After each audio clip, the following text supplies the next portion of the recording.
할렐루야. 오늘 본 말씀을 통해서 하나님의 자녀는 어떤 사람이 하나님의 자녀고 죄인은 어떤 사람이 죄인을 좀 나눠보고자 합니다.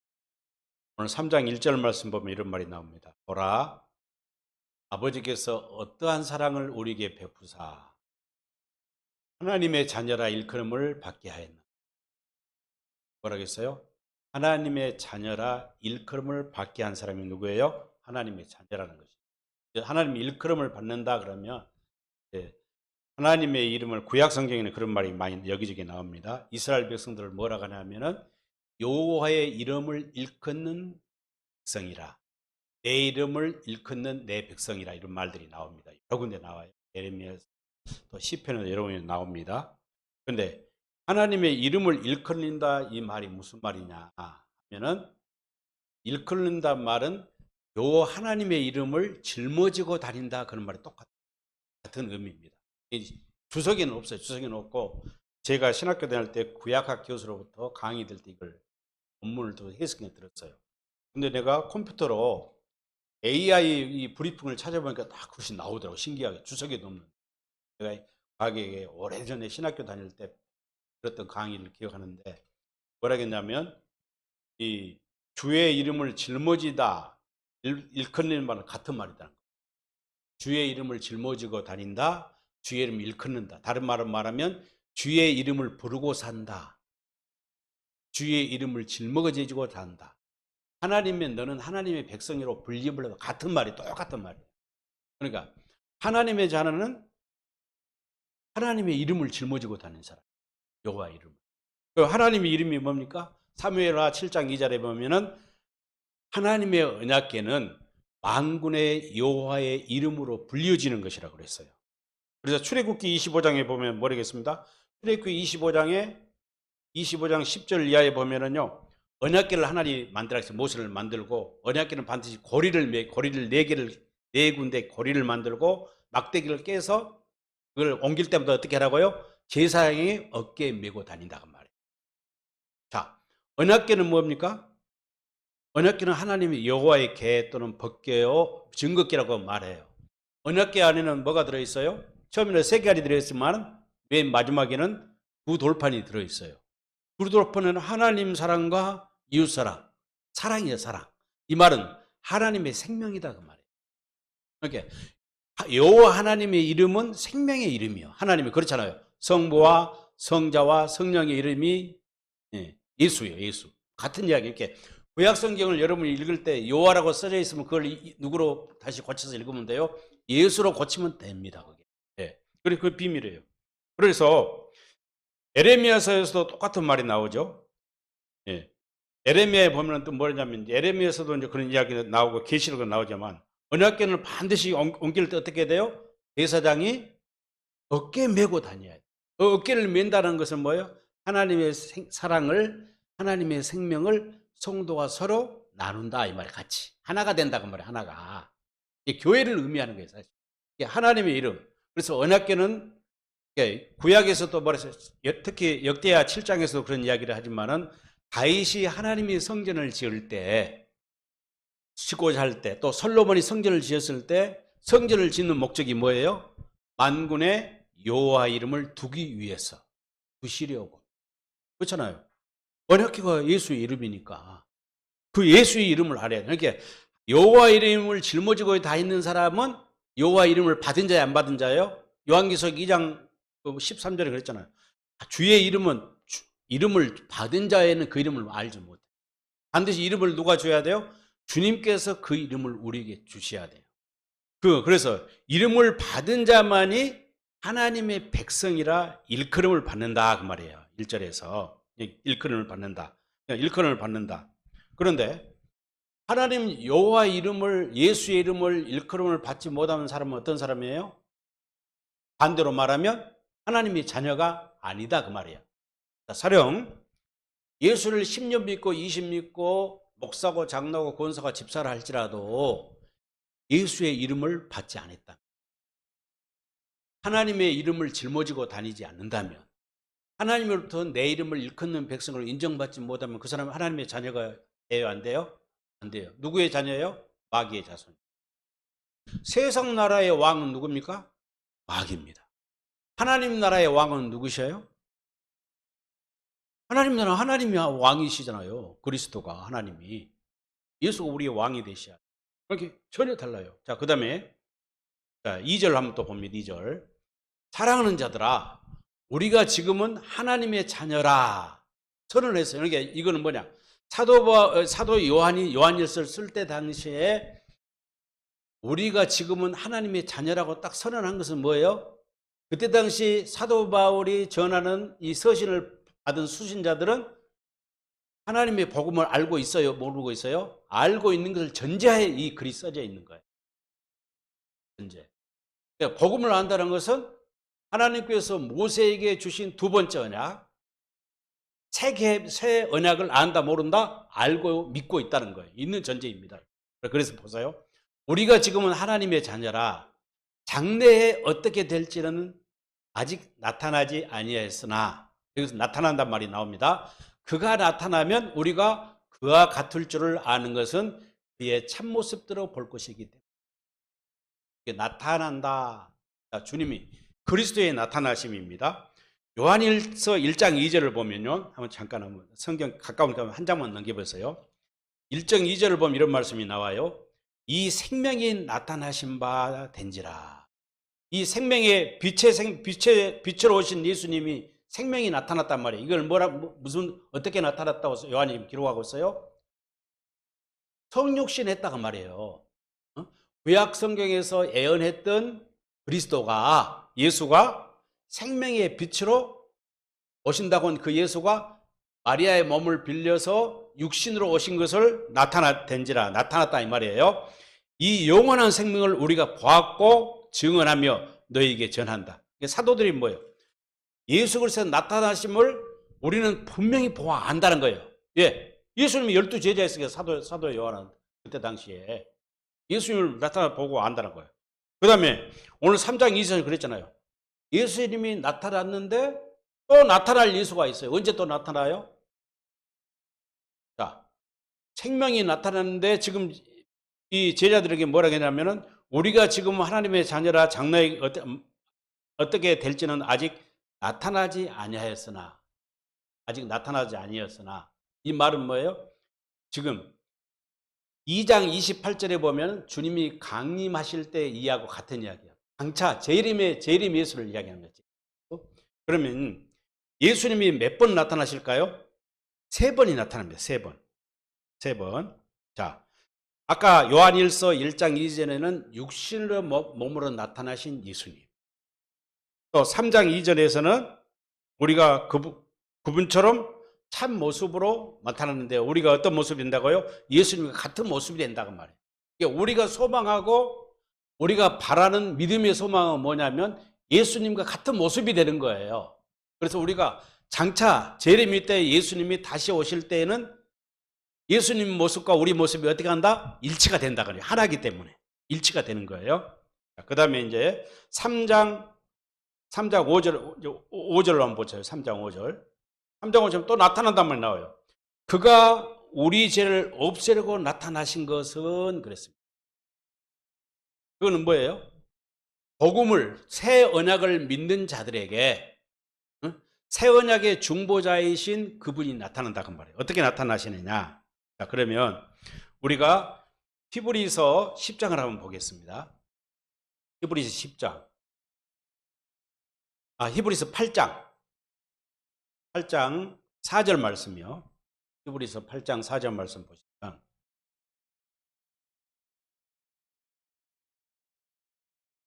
예수께서 만일 땅에 계셨더라면 제사장이 되지 아니했을 것이니 이는 율법을 따라 예물을 드리는 제사장이 있습니다.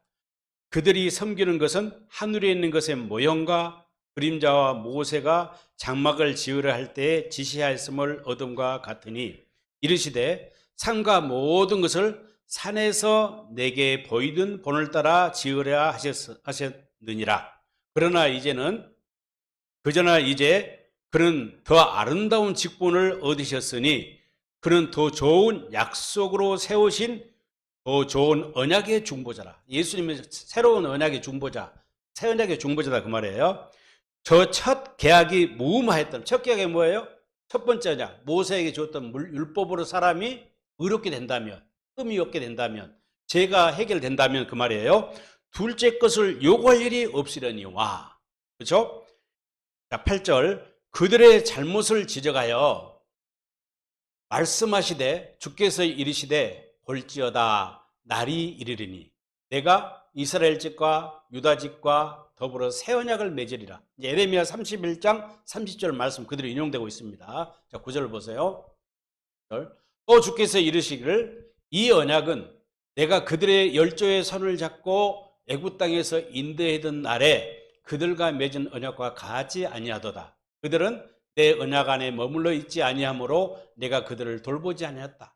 그때 언약 맺은 건 뭐예요? 첫 번째 언약은 시내 산에서 호렙산에서 여호와의 산에서 이스라엘 백성을 대표해서 여호와 하나님과 모세가 맺은 첫 번째 언약을 말하는 거예요. 10절 말씀이요. 또 주께서 이르시되 그날 후에 내가 이스라엘 집과 맺을 언약은 이것이니 이제 새 언약을 주겠다는 거예요. 새 언약. 내 법을 그들의 생각에 두고 그들의 마음을 이것을 기록하리라. 나는 그들에게 하나님이 되고 그들은 내 백성이 되리라. 할렐루야. 그런데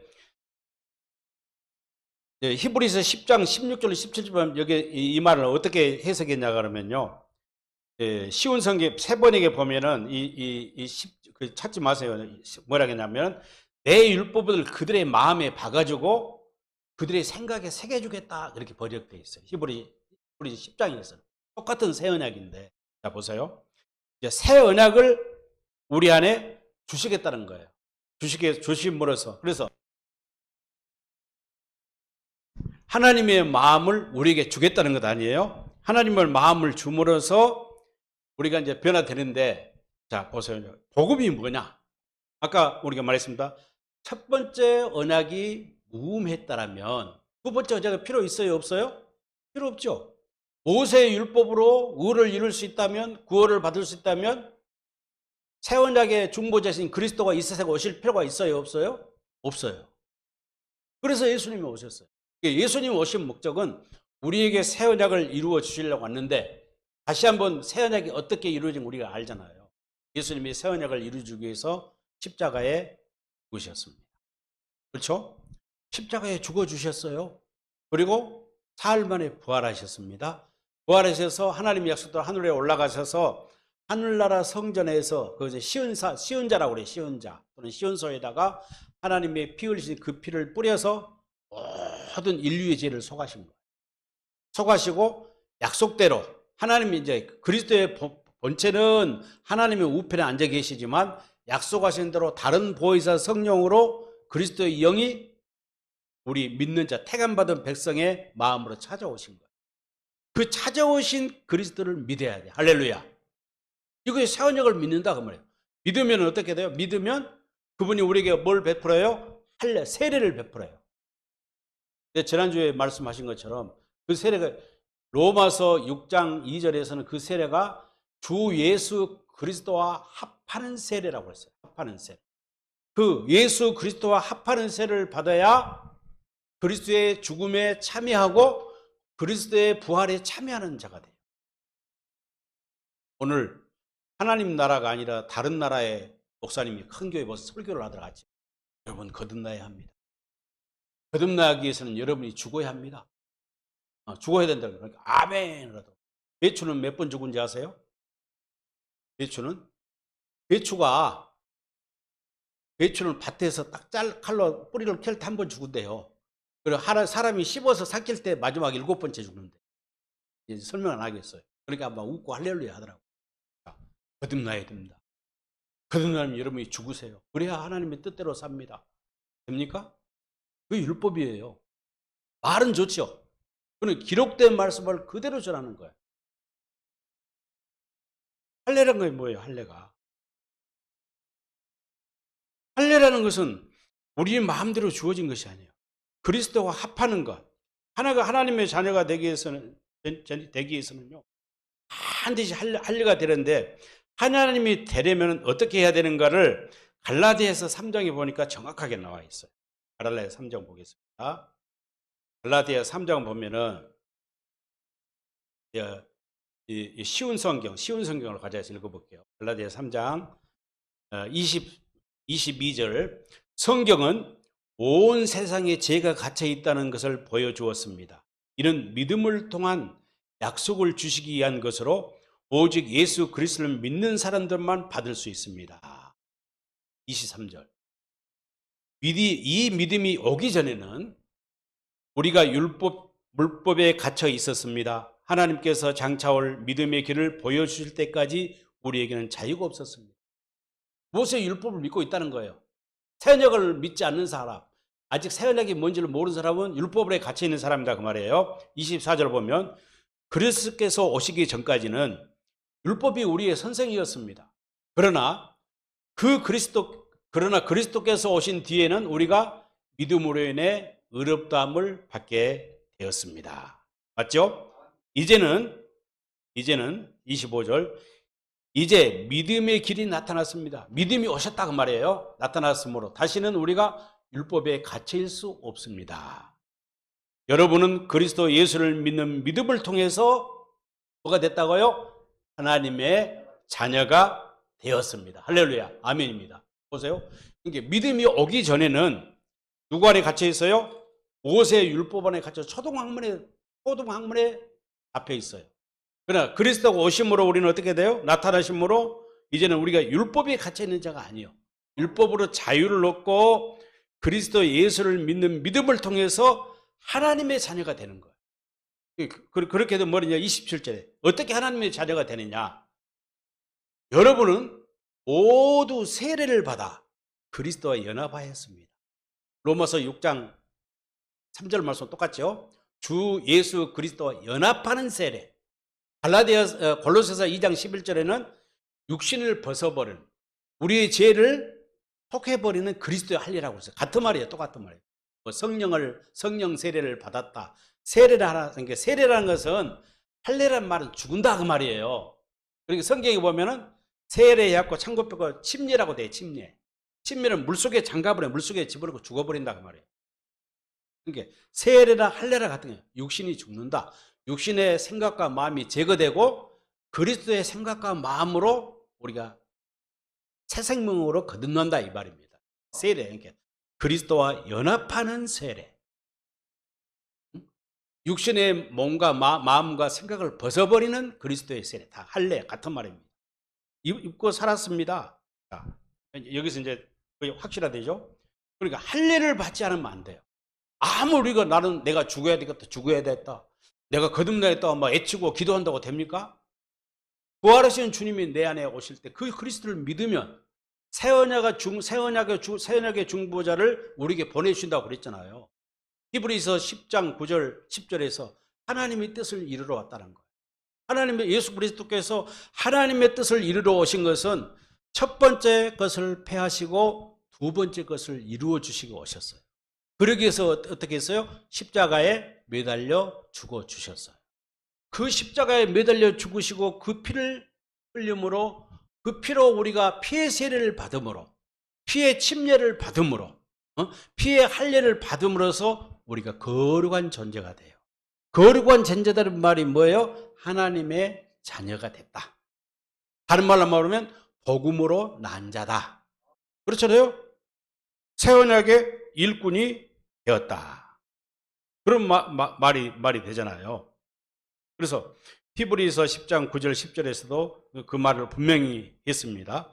그래서 우리가 하나님의 자녀에게 대해서는 이런 어떤 믿음의 하나님의 원리와 절차를 믿었을 때 하나님의 자녀가 되는 것이지, 거듭난 사람이 되는 것이지, 무작정 성경에 기록된 대로 말씀대로 믿으세요, 말씀대로 확신을 가지세요, 여러분이 죽고 거듭나야 합니다, 만을 외친다고 됩니까? 안 됩니까? 안 돼요. 우리를 거듭나게 하시고 우리를 새 사람을 만들어 하나님의 자녀가 되게 하는 것은 하나님이 하는 거예요. 누가? 내 안에 계신 그리스도께서 하시는 거예요. 자, 그런데 우리가 이제 하나님의 자녀가 되는 모습은 뭐예요? 그리스도의 모습과 같이 되는 거예요. 형상을 이룬다는 말, 똑같은 말입니다. 그리스도의 모습과 우리의 형상을 이루는 거 똑같아요. 자, 그 다음에 이제 두 번째, 오늘 본문으로 갑니다. 요한일서 3장이요. 자, 요한일서 3장 4절에 보면 그러면 죄인이 어떤 사람입니다. 4절에서 죄를 짓는 자마다 불법을 행하나니 죄는 불법이다. 이게 죄인이라는 거예요. 이걸 갖다가 쉬운 성경을 한번 보겠습니다. 쉬운 성경. 죄를 짓는 자는 누구의 법을 깨뜨린 사람이에요? 하나님의 법을 깨뜨린 사람이에요. 죄를 짓는다는 것은 하나님의 법을 어기며 사는 것입니다. 우리 개혁성경을 했잖아요. 죄를 짓는 자보다 불법을 행하는 자니 죄는 불법이 일어났어요. 그냥 잘 헷갈려 이게. 쉬운 성경은 분명히 잘 일어났어요. 죄를 짓는 자는 하나님의 법을 깨뜨린 사람입니다. 죄를 짓는다는 것은 하나님의 법을 어기고 사는. 하나님의 법은 뭐예요? 영원한 언약이 하나님의 법이에요. 영원한 언약. 모세에게 전한 두 번째 언약이 하나님의 법이에요. 새 언약이 하나님의 법이에요. 이 새 언약의 법을 믿고 있는 사람이 야고보서 2장에서 말하는 최고의 법이 무슨 법이에요? 새 계명의 법입니다. 이제 오늘 하나님의 백성이 살아야 할 최고의 법의 결론은 새 계명입니다. 새 계명. 새 계명은 뭐예요? 하나님을 사랑하고 내 이웃을 내 몸과 같이 사랑하는 거예요. 아카페를 공급하며 살라는 게 법이지 않습니까? 그렇게 봐요. 결국 여기서 하나님의 법을 모르는 사람이 불법을 행하는 죄인이에요. 그리고 우리가 죄 그러면 우리 그리스도인들이 많이 혼동을 갖습니다.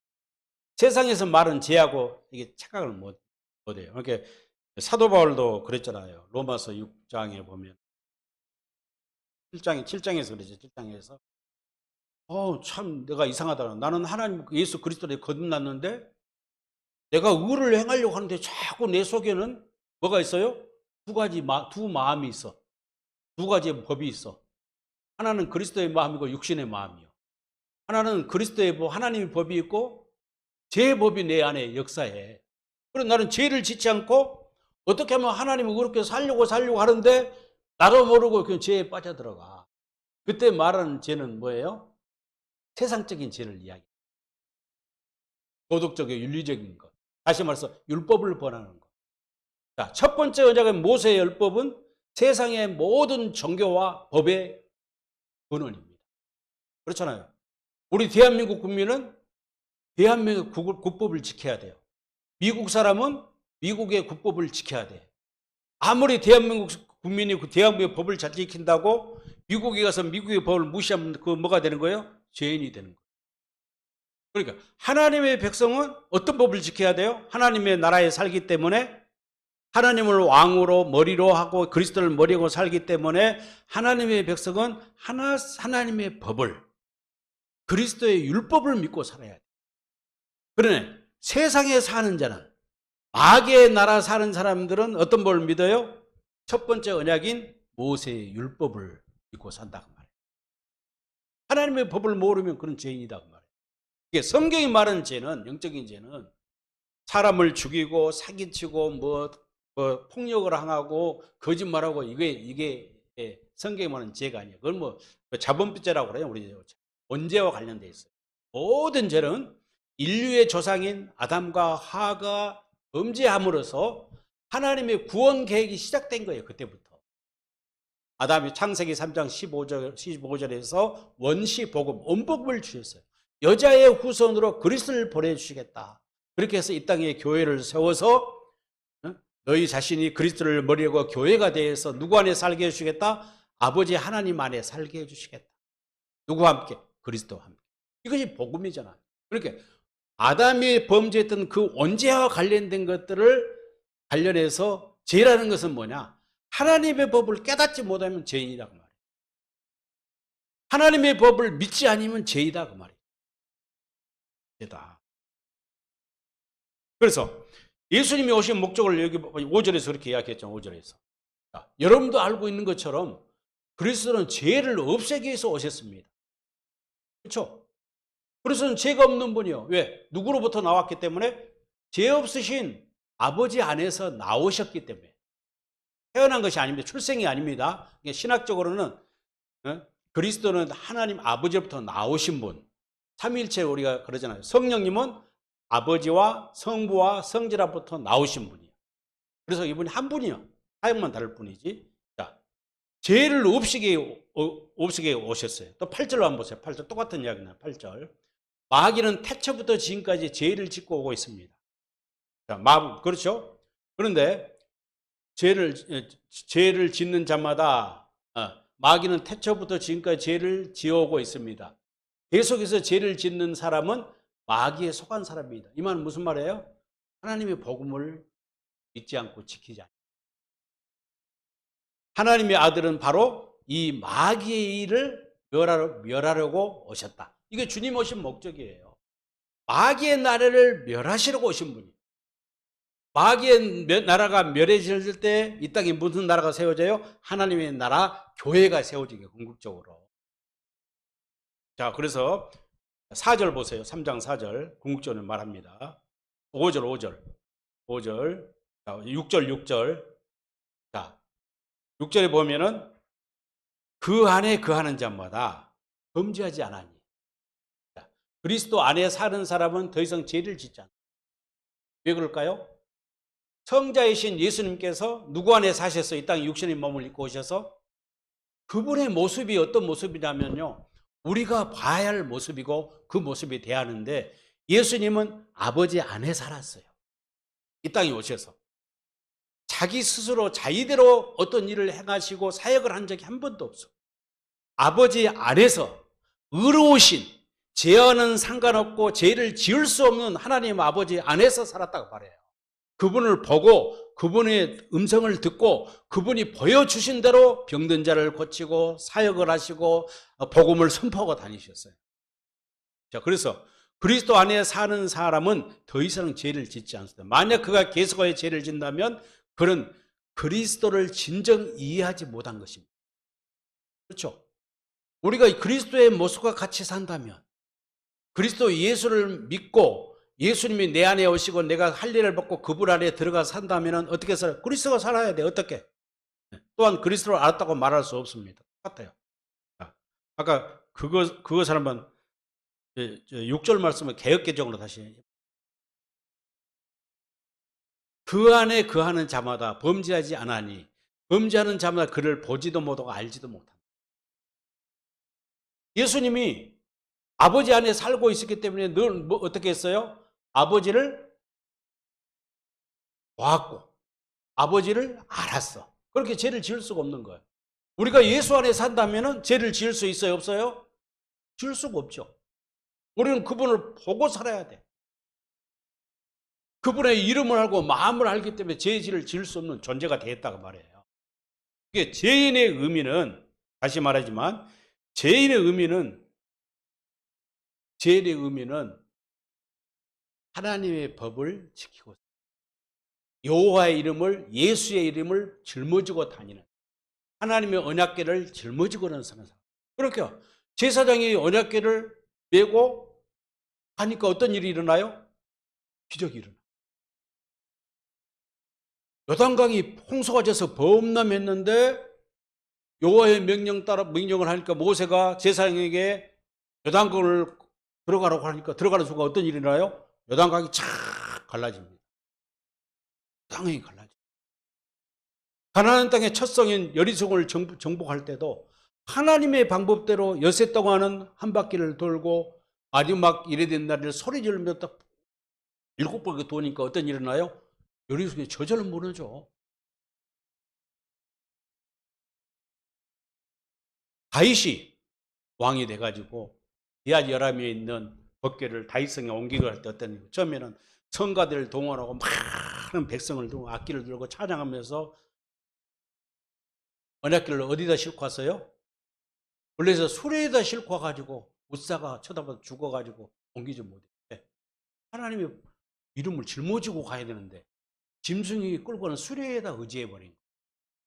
그래서 다시 돌아와서 제사장을 불러서 언약궤 율법을 다시 연구하니까 언약궤를 어떻게 매라고요? 출애굽기에 보니까 20장에 보니까 반드시 메고 다녀라. 여호와 이름은 짊어지고 다닌단다. 이스라엘 백성은 하나님 이름을 짊어지고 다니는 백성. 그리스도인은 그리스도의 이름을 짊어지고 다녀야 돼. 내 이름이 이 상태입니다.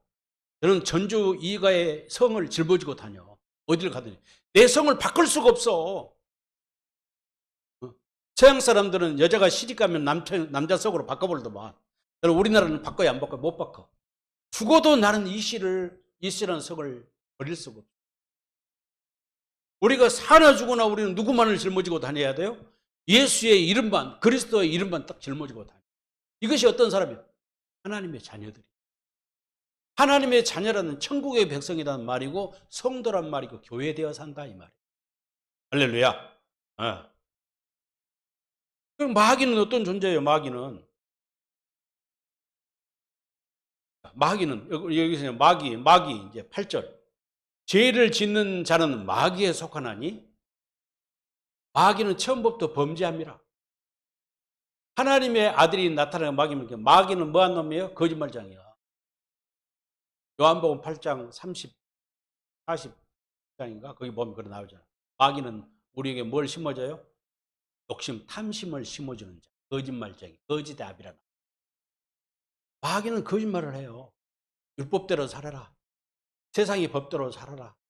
네가 착하고 바르고 정직하게 살아라. 남 속이지 말고 이것도 어려우면 도와주고 살아라. 도덕적으로 윤리적으로 흠없이 살아라. 이게 세상의 종교예요. 율법이고. 그러나 하나님은 그것이 어렵게 된다는 것이 아니에요. 반드시 우리는 어떻게 살아야 돼요? 예수님의 모습대로 살아요. 요한일서 2장 6절의 말씀처럼 여러분의 마음 가운데 하나님이 계신다고 생각하면 그리스도가 산 것처럼 살아야 합니다. 같이 살아야 합니다. 우리가 가장 닮아야 할 것은 그리스도의 모습이에요. 그리스도를 알고 보고 살아야만 닮아져. 성전 대신 그분을 보아야만 우리 마음에 성전이 지어진다. 보지 않으면 성전이 지어지지 않습니다. 그러므로 10절 보세요. 9절 말씀 9절. 하나님께로부터 난 자마다. 하나님께로 난 자는 뭐예요? 하나님의 자녀를 됐다 그 말이에요. 할례를 받았다 그 말이에요. 낳았다는 할례를 받았다 그 말입니다. 복음으로 낳았다 그 말입니다. 죄를 짓지 아니하나니. 왜? 죄를 짓지 않아요. 지을 수가 없습니다. 이는 하나님의 씨가, 하나님의 씨라는 하나님의 본성이, 하나님의 생명이 그 속에 있다 그 말이에요. 하나님의 씨가 우리 속에 있으니까 하나님의 본성은 거룩함이에요. 거룩함. 죄를 지을 수가 없어. 하나님은 죄와는 상관이 없는 분이에요. 그 씨가 그 속에 거하며 그도 범죄하지 못하는 것은 하나님께로부터. 우리가 어서 부모에 태어난 것이 아니에요. 거듭난 자는 하나님으로부터 하나님의 생명보다 거듭났다 그 말이기 때문에. 그래 10절에서 그러므로 하나님의 자녀들과 마귀의 자녀들이 드러나나니. 분명히 이제 확실히 드러난단 말이에요. 무릇 의를 행하지 아니한 자나 또는 형제를 사랑하지 아니하는 자는 하나님께 속하지 아니하였다. 여기서 뭐예요? 하나님의 법을 누가 믿느냐? 하나님의 법대로 사느냐 안 사느냐. 그 결론이에요 지금. 그러니까 하나님의 법대로 사는 사람은 하나님의 자녀지만 하나님의 법대로 살지 않으면 하나님의 자녀가 될 수가 없어요. 왜? 그 사람들은 새 언약의 일꾼이 아니에요. 새 계명의 법을 모르는 사람이에요. 새 계명이 뭐예요? 사랑하라는 것이에요. 왜? 우리가 주님으로부터 아카페 받았으니 내가 받은 그 아카페를 하나님의 생명과 사랑을 이웃들에게 나눠줘야 돼. 공급해야 돼. 그 형제를 사랑하지 않은 자는 하나님께 속하지 않았다고 그래요. 영생이 없다 그러면. 그리스도 안에 있지 않은 자는 그 안에 생명이 없어요. 그리스도가 내 자신이 온다. 아까 그랬잖아요. 그리스도의 나타나심. 그리스도의 나타나심. 그리스도 나타나심이 또 뭐예요? 4장, 우리 2절, 4장 2절 한 장만 딱 넘겨보세요. 4장 2절, 3절을 보면 나오잖아요. 4장 2절. 2장 1절을 보겠습니다. 사랑하는 자들아, 영을 다 믿지 말고 오직 영들이 하나님께 속하였나 분별하라.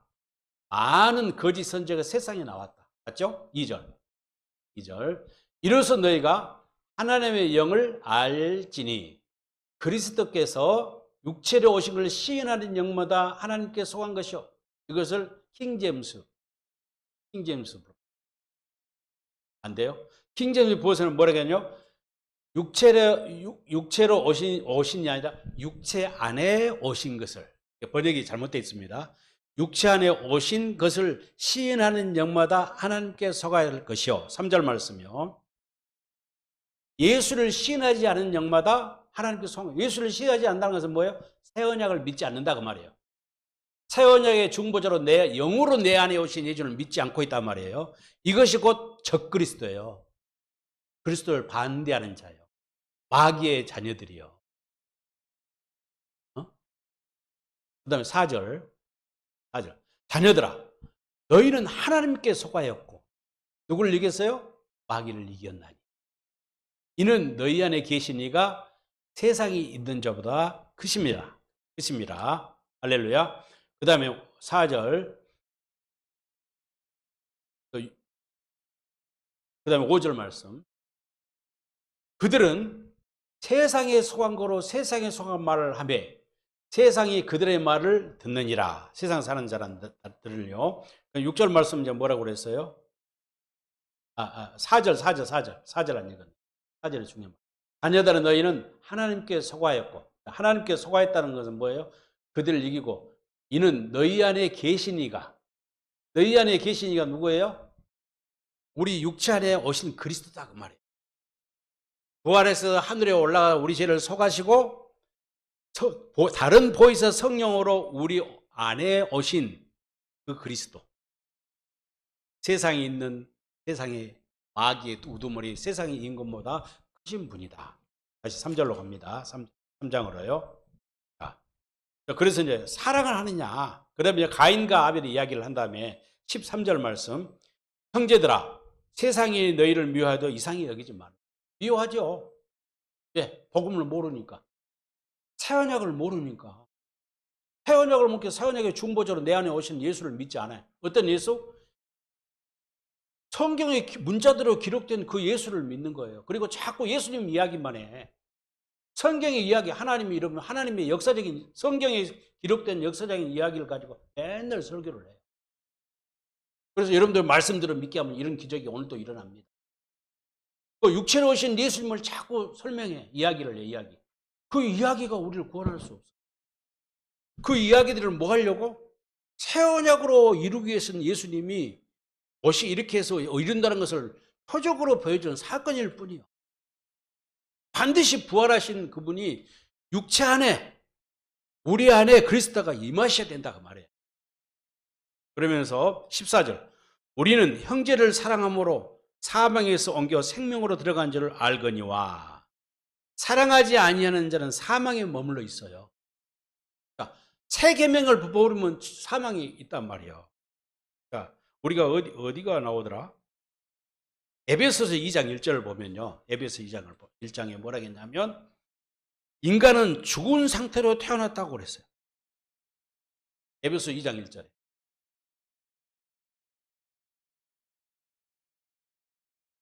2장 1절.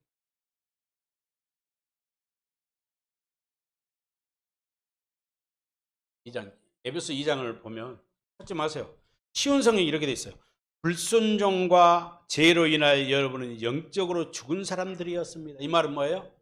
태어날 때부터 인간은 죽은 사람이었다. 영적으로.